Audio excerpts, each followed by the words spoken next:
Hello दोस्तों, आप सभी कैसे हो? उम्मीद है कि अच्छे होंगे। आज हम बात करने वाले हैं योगिनी एकादशी की। उसकी कथा आपको सुनाने वाले हैं, व्रत की।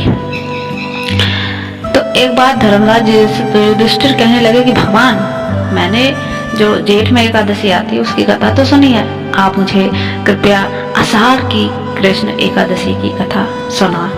श्री कृष्ण कहने लगे कि हे राजन, आषाढ़ कृष्ण एकादशी का नाम है योगिनी एकादशी।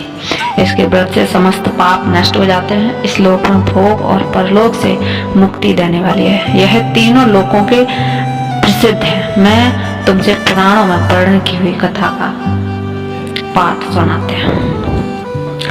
स्वर्ग धाम की अलकापुरी नामक नगरी में कुबेर नाम का एक राजा रहता था।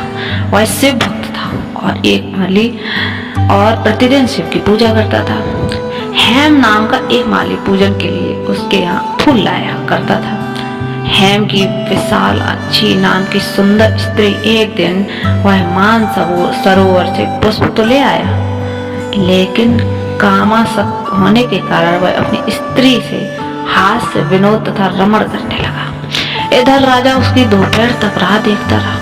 अंत में राजा कुबेर ने सेवकों को आज्ञा दी कि तुम लोग जाकर माली के न आने का कारण पता करो, क्योंकि वह अभी तक पुष्प लेकर नहीं आया।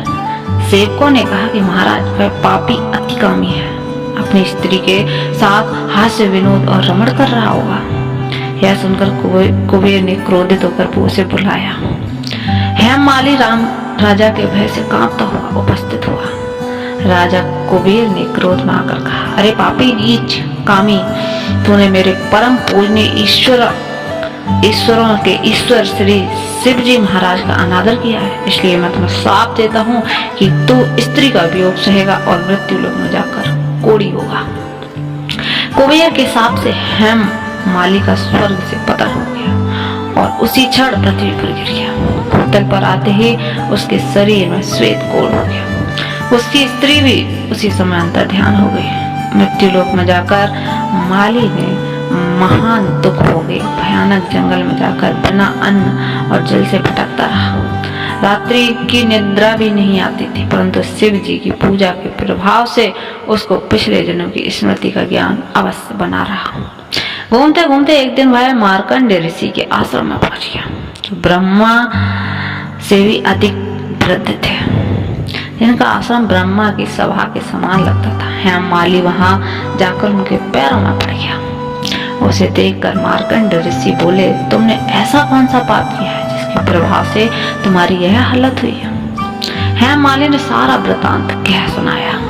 यह सुनकर ऋषि बोले, निश्चित ही तूने मेरे सम्मुख सत्य वचन कहे, इसलिए तेरे उद्धार के लिए मैं एक व्रत बताता हूँ। यदि तू आषाढ़ मास के कृष्ण पक्ष की योगिनी नामक एकादशी का व्रत विधि पूर्वक करेगा तो तेरे सब पाप नष्ट हो जाएंगे। यह सुनकर हेम माली ने अत्यंत प्रसन्न होकर मुनि को साष्टांग प्रणाम किया। मुनि ने उसे स्नेह के साथ उठाया। हेम माली ने मुनि की कथा के अनुसार विधि पूर्वक योगिनी एकादशी का व्रत किया। इस व्रत के प्रभाव से अपने पुराने स्वरूप में आकर वह अपनी स्त्री के साथ सुखपूर्वक रहने लगा। भगवान कृष्ण ने कहा, हे राजन, यह योगिनी एकादशी का व्रत 88,000 ब्राह्मण को भोजन कराने के बराबर फल देता है। इसके व्रत से समस्त पाप दूर होते हैं और अंत में इंसान स्वर्ग को प्राप्त करता है। तो दोस्तों, यदि योगिनी एकादशी की कथा आपको कैसी लगी, please comment, share and like. Please subscribe my channel. Thank you.